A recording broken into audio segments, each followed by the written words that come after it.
2024 সালের 5ই আগস্টের এই ছাত্র জনতার গণ অভ্যুত্থানের যে ফ্যাসিস্ট খুনি দুর্নীতিবাজ টাকা পাচারকারী জনতার বুকে বুলেট চালিয়ে যারা গণহত্যা করেছে তাদের কিছু কিছু প্রেতাত্মা এখনো বিভিন্ন জায়গায় বসে থেকে দেশের বিরুদ্ধে বাউফলের জনগণের বিরুদ্ধে আপনারা ষড়যন্ত্র করছেন। মনে রাখবেন 2024 সালের একটাই 5ই আগস্ট নয়, প্রতিদিন একটা 5ই আগস্ট তৈরি করে এই ষড়যন্ত্রের কান ভাঙা জবাব দেওয়া হবে। আমাদের ছাত্র জনতার গণ আন্দোলনে একটার পর একটা ট্রাম্প কার্ড ব্যবহার করেছে স্বৈরাচারী খুনি শেখ হাসিনা। এবং সবচেয়ে মজার এবং ন্যাক্কারজনক ঘটনা হচ্ছে আন্দোলনকে যখন দমন করতে ব্যর্থ হলো তার মাথায় তো ভালো জিনিস তো না। আমি মাঝে মধ্যে বলে থাকি চিংড়ি মাছের যা থাকে মাথায় ওগুলো মাথায় থাকার কথা না, যা থাকে নিচে ওগুলো তো চিংড়ি মাছের মাথায় থাকে, লাভ দেয় সামনে যায় পিছনে। আমাদের এই ভদ্র মহিলা মাথায় ওই রকম পিছনের চিন্তা, কারণ তার তো মাথার মধ্যে আসলে কিছু নাই। সে তার মাথায় ঢুকলো বাংলাদেশ জামাত ইসলামী ছাত্র শিবিরের অঙ্গ সংগঠন সবগুলো নিষিদ্ধ করলে এই আন্দোলন শেষ হয়ে যাবে। এর মধ্য দিয়ে আপনি প্রমাণ করেছেন বাংলাদেশে নতুন এক ইতিহাস তৈরি করেছেন। বাংলাদেশ জামাত ইসলামী ছাত্র শিবিরকে আপনি ওই গণ আন্দোলনের চেয়েও বেশি ভয় পান বলে জামাত এবং শিবিরকে আপনি নিষিদ্ধ করেছেন। আর আলহামদুলিল্লাহ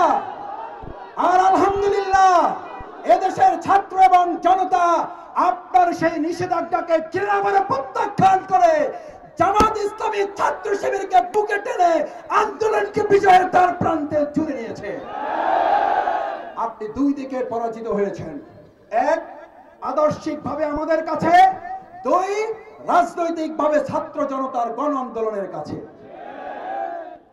আজ আপনি তো আপনাকে নিষিদ্ধ করার সময়ও পেলেন না, আপনি বলেও যেতে পারলেন না আপনার নেতা কর্মীদেরকে। তার কয়েকদিন আগের ভিডিও ছিল শেখ হাসিনা পালায় না। আমাকে একজন বলেছিল শেখ হাসিনাকে আল্লাহ তাআলা বাঁচিয়ে রেখেছেন কেন, কি পরিকল্পনা মাসুদ ভাই? আমি বললাম ভাই আল্লাহর পরিকল্পনা তো আর আমরা জানি না, নিশ্চয়ই আল্লাহর কোন পরিকল্পনা তো আছে অবশ্যই। তবে আমাদের ধারণা শেখ হাসিনা যদি একবার মরে যেত তাহলে একবারই মৃত্যুর শাস্তি পেত। আল্লাহ তাকে বাঁচিয়ে রেখেছেন, এই জন্য আজকের এই সম্মেলন দেখবে আর প্রতি সেকেন্ডে একবার করে মৃত্যুর মুখে সে পতিত হবে। আমাদের এই পাবলিক ফিল্ডে গত 15.5 বছরে একবার তারা নারায়ে তাকবীর আল্লাহু আকবারের স্লোগানের কোন প্রোগ্রাম তারা করতে দেয় নাই। আজ প্রাণ ভরে আমরা তাকবীর তুলতে চাই, আল্লাহু আকবার, আল্লাহু আকবার, আল্লাহু আকবার। আমাদের এক একটা ধ্বনি তার এক বুকে এক একটা বুলেটের মতো করে বিঁধবে আর এক একবার সে মৃত্যুর মুখে পতিত হবে। এটা হচ্ছে আপনার জন্য আমাদের মৃদু প্রতিশোধ। আর সবচেয়ে বড় প্রতিশোধ তো জনগণ এবং আইন আপনাকে দিবে ইনশাআল্লাহ। কারণ ছাত্র এবং জনতা বলে দিয়েছে শেখ হাসিনা এবং তার দোসরদের বিচার কার্যকর না হওয়া পর্যন্ত এই আন্দোলন, এই আওয়ামী লীগ আর বাংলাদেশে তারা তাদের কার্যক্রম চালাতে পারবে না। এটা দেশের জনগণের সিদ্ধান্ত। সুতরাং আপনি আমাদেরকে নিষিদ্ধ করেছিলেন আপনার ক্ষমতা বলে, আর আপনি নিষিদ্ধ হয়েছেন